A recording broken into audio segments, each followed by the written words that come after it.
আজকের এই ভিডিওতে আমরা কৃষক বন্ধু প্রকল্পের সমগ্র জিনিসটি জেনে নেব। এই প্রকল্পে কত টাকা দেওয়া হয় এবং এর ফর্ম ফিল আপের পদ্ধতি কি রয়েছে এবং এর সাথে কি ডকুমেন্ট আমাদের সাবমিট করতে হবে, এছাড়াও A to Z আজকে এই ভিডিওতে আমরা এক এক করে দেখে নেব। তো বন্ধুরা চলো ভিডিওটি শুরু করা যাক। প্রথমে দেখে নেব আমাদের কতটা জমি থাকলে কত টাকা আমরা অনুদান হিসেবে পেতে পারি। তো যারা ডাইরেক্ট বেনিফিটে কৃষকদের দুটি ভাগে ভাগ করা হয়েছে, যেখানে একটি রয়েছে যে সমস্ত কৃষক যাদের 1 একরের বেশি রয়েছে চাষযোগ্য জমি, তাদের কিন্তু 10,000 টাকা প্রত্যেক বছর দেওয়া হয়, এবং আর এক টাইপের যে কৃষকরা রয়েছে যাদের 1 একরের থেকে কম চাষযোগ্য জমি রয়েছে তাদের 4,000 টাকা প্রত্যেক বছর দেওয়া হয়। অর্থাৎ দুটো সেশন চলে, খরিফ এবং রবি, এবং যেখানে তোমরা যাদের 1 একরের বেশি তারা প্রত্যেক 6 মাস অন্তর 5,000 টাকা করে পাবে, এবং যাদের 1 একরের কম রয়েছে তারা প্রত্যেক 6 মাস পরে 2,000 টাকা করে কিন্তু পেয়ে যাবে। এছাড়াও কিন্তু বন্ধুরা যে সমস্ত কৃষকরা কৃষক বন্ধু প্রকল্পের আওতায় থাকবে তাদের যদি কোনো কারণে মৃত্যু হয়ে থাকে সেক্ষেত্রে তার পরিবার 2 লাখ টাকার কনসেশন কিন্তু পেয়ে যাবে। তো এবার আমরা দেখে নেবো কৃষক বন্ধুর যে ফর্মটি রয়েছে সেটি আমরা কিভাবে ফিল করব। তো এই ফর্মটি আমাদের ফিল করতে হবে, যেটি রয়েছে পশ্চিমবঙ্গ সরকার কৃষি বিভাগ কৃষক বন্ধু প্রকল্পের আবেদন পত্র। তো এই ফর্মটি আমাদের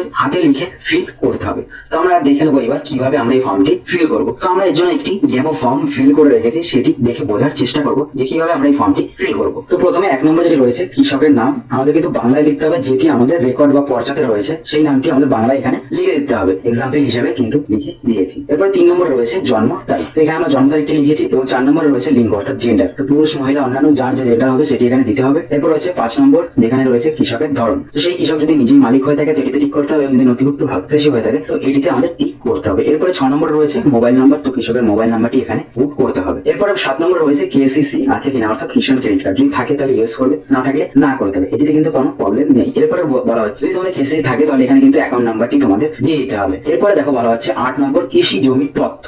তো এবার আমাদের এখানে কৃষকের যে চাষযোগ্য জমি রয়েছে তার বিবরণ কিন্তু এখানে দিতে হবে। তো যেখানে যেখানে জমি রয়েছে সেগুলো কিন্তু এখানে সিরিয়াল নাম্বার 1 2 3 4 5 6 করে আমাদের লিখে দিতে হবে। তো কিভাবে ফিল করতে হবে, প্রথমেই দেখো বলা হচ্ছে ব্লক নেম। তো আমরা এখানে ব্লকের নাম দিয়ে দিয়েছি। এরপর রয়েছে মৌজা নেম। তো আমরা এখানে মৌজা নামটাও দিয়ে দিয়েছি। এরপর রয়েছে জেএল নাম্বার, অর্থাৎ মৌজার যে জেএল নাম্বারটি রয়েছে সেটি এখানে দিতে হবে। এরপর রয়েছে খতিয়ান নাম্বার। তো খতিয়ান নাম্বারটিও আমরা দিয়ে দিয়েছি। এরপর বলা হচ্ছে প্লট নাম্বার, শুধুমাত্র নথিভুক্ত ভাগচাষীর জন্য প্রযোজ্য। অর্থাৎ যারা ভাগে জমি করে থাকে তারা মালিকের যে জমিটি ভাগে চাষ করছে তার কিন্তু এখানে প্লট নাম্বারটি দিতে হবে। তো এখানে মালিকের জন্য আমরা অ্যাপ্লাই করছি, তার জন্য এখানে আমরা এটি ফাঁকা রাখবো। এরপর রয়েছে চাষযোগ্য জমির পরিমাণ, তো কত একর রয়েছে সেটি এখানে দিতে হবে। এরপর টোটালটা তোমরা ফিল করে নেবে সেম ভাবে, এবং যদি একটা থাকে তাহলে একটাই, যদি 3টে থাকে 3টে, যদি 5টা থাকে তো 5টা এইভাবে ফিল করে দেবে। এবং এখানে হিসাব করবে টোটাল কতটা তোমাদের জমির পরিমাণ হচ্ছে, এবং টোটাল যে জমির পরিমাণটি আছে সেটি এখানে লিখতে হবে। এরপর রয়েছে ব্যাংকের তথ্য। এখানে ব্যাংকের যে অ্যাকাউন্ট নাম্বারটি রয়েছে সেটি কিন্তু বন্ধু তোমরা ইংলিশে লিখবে, এবং যে IFSC কোডটি রয়েছে সেটিও কিন্তু ইংলিশে লিখবে। তোমরা দেখতে পাচ্ছ প্রথমের ঘরেই কিন্তু আমরা ব্যাংক অ্যাকাউন্ট নাম্বার পুট করেছি, এবং ব্যাংকের অ্যাকাউন্ট সেটি দেবে।